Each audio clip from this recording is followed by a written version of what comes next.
ମୁଁ ଆପଣମାନଙ୍କୁ ବାପୁନ୍ ତକ୍ ଚ୍ୟାନେଲକୁ ସ୍ୱାଗତ ଜଣାଉଛି। ଆସନ୍ତୁ ଆଜିର ଖବର ବିଷୟରେ ଜାଣି ରଖିବା। ଆଜିର ମୁଖ୍ୟ ଖବର ମାନେ ଜାଣି ରଖିବା।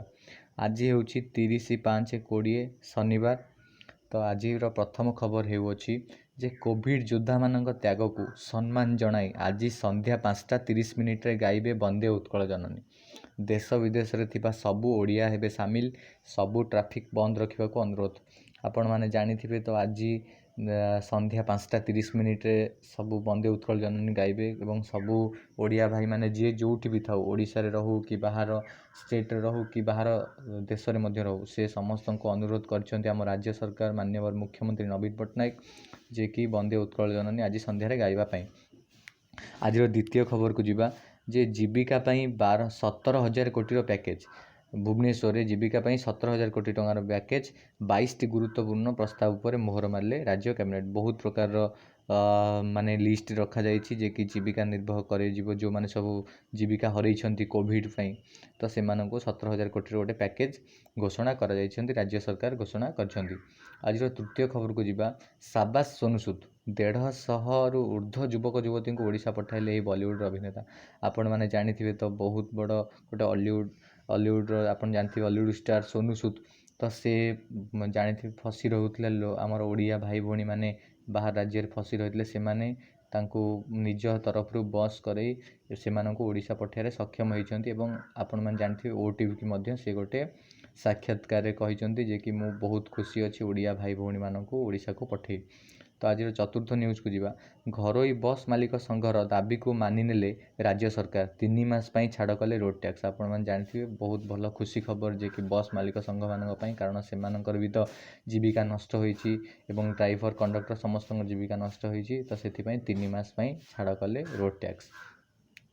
ତ ଆଜିର ପଞ୍ଚମ ନ୍ୟୁଜ୍କୁ ଯିବା। ନିଶାର୍ଦ୍ଧରେ କାଳବୈଶାଖୀର ତାଣ୍ଡବ, ଉପୁଡ଼ିଲା ବିଦ୍ୟୁତ୍ ଖୁଣ୍ଟ, ଭାଙ୍ଗିଲା ଗଛ, ଟ୍ୱିନ୍ ସିଟିବାସୀଙ୍କ ନିଦ ଭାଙ୍ଗିଦେଲା ଘଡ଼ଘଡ଼ି। କାଲି ବହୁତ ଜୋର ବର୍ଷା ହୋଇଅଛି।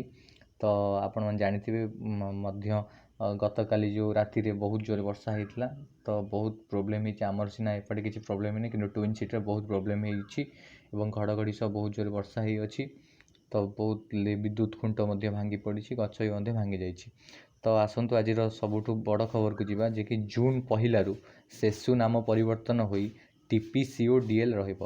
ମାନେ TPCODL ଆପଣମାନେ ଜାଣିଥିବେ ତ ସେସୁକୁ ଟାଟା ଗ୍ରୁପ୍ ଅଫ୍ ଇଣ୍ଡଷ୍ଟ୍ରି କିଣିଦେଇଛି, ଟାଟା କମ୍ପାନୀ କିଣିଦେଇଛି। ତ ସେଥିପାଇଁ ସେ ସେସୁର ନାଁ ପରିବର୍ତ୍ତନ କରି TPCODL ରଖିବ।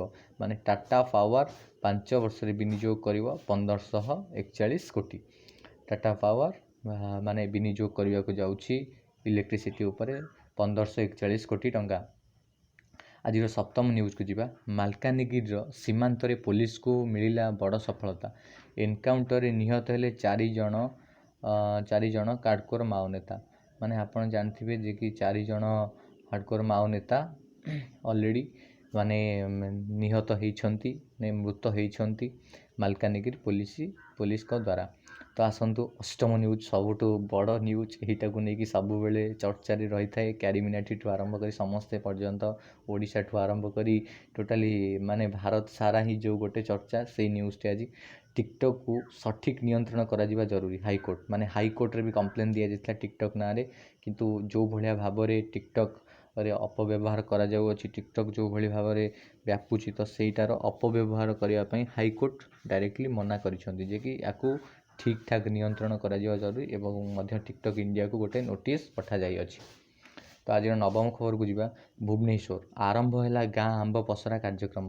ଓର୍ମାସ ଆୟୋଜିତ ଆମ୍ବ ବଜାରରେ ଗ୍ରାହକଙ୍କ ପାଇଁ ଭିନ୍ନ ଭିନ୍ନ କିସମର ସୁଆଦିଆ ଆମ୍ବ କରିବା ପାଇଁ ଓର୍ମାସ ତରଫରୁ ନିବେଦନ କରାଯାଇଛି। ମାନେ ସୁଆଦିଆ ଆମ୍ବର ଗୋଟେ ବଜାର ରହିଛି। ଓର୍ମାସ ତ ଆପଣମାନେ ଜାଣିଥିବେ, ଓର୍ମାସ ହେଉଛି ଗୋଟେ ମ୍ୟାଙ୍ଗୋ ଫେଷ୍ଟିଭାଲ୍। ତ ସେଇ ଫେଷ୍ଟିଭାଲରେ ମାନେ ସୁଆଦିଆ ଆମ୍ବ ସବୁ ବିକ୍ରୟ କରାଯିବ। ଗାଁ ଆମ୍ବ ପସରା କାର୍ଯ୍ୟକ୍ରମରେ ମେ 28 ତାରିଖରୁ ଜୁନ୍ 20 ତାରିଖ ପର୍ଯ୍ୟନ୍ତ ଚାଲିବ। ଗାଁ ଆମ୍ବ ପସରା କାର୍ଯ୍ୟକ୍ରମ ଯେଉଁଟା ଆମ୍ବ ବିକ୍ରି ପାଇଁ ହେଇଛି, ତ ସେଇଟା ଆପଣମାନଙ୍କର 28ରୁ 20 ତାରିଖ ପର୍ଯ୍ୟନ୍ତ ଚାଲିବ। ଆଜିର ଦଶମ ଖବରକୁ ଯିବା। ଆସନ୍ତା ଜୁନ୍ 5 ତାରିଖ ଠାରୁ ଜୁଲାଇ 5 ତାରିଖ ମଧ୍ୟରେ ସଂଗଠିତ ହେବ 2ଟି ଉପଛାୟା, ଚନ୍ଦ୍ରଗ୍ରହଣ ଓ ଗୋଟିଏ ସୂର୍ଯ୍ୟପରାଗ। ଏଇ ଗୋଟେ ଅଦ୍ଭୁତ ମହାଜାଗତିକ ଦୃଶ୍ୟ ଆପଣମାନେ ଜାଣି ରଖୁଥିବେ। ଆସନ୍ତା ଜୁନ୍ 5 ତାରିଖରୁ ଜୁଲାଇ 5 ତାରିଖ ମଧ୍ୟରେ ସଂଗଠିତ ହେବ 2ଟି ଉପଛାୟା, ଚନ୍ଦ୍ରଗ୍ରହଣ ଏବଂ ସୂର୍ଯ୍ୟପରାଗ। तो आज एकादश खबर को जावा। तो 10 सेकेंड थरी उठला माटी। दिल्ली एनसीआर रे 4.6 तीव्रतार भूकंप। आपण मैंने जानी जे कि देश में सेकेंड मात्र किछि सेकेंड धरी थरी उठिला माटी। दिल्ली एनसीआर रे 4.6 रिक्टर स्केल भूकंप होइछि। अगस्ट वेस्टलैंड दुर्नीति। राजीव सेक्शनाल 385 कोटी मूल्यर संपत्ति जबत कला ईडी।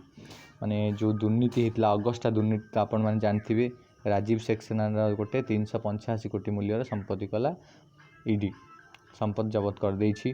तो आसतु आज लास्ट खबर को जावा। नुआ दिल्ली चीन को तारी भाषा मिल जवाब।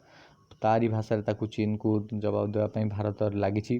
पूर्व लद्दाख रे आहरी बढ़ा जाउछि सैनिक संख्या। समाधान न होगा जाए इंचे भी पछकू हटबेनि जवान।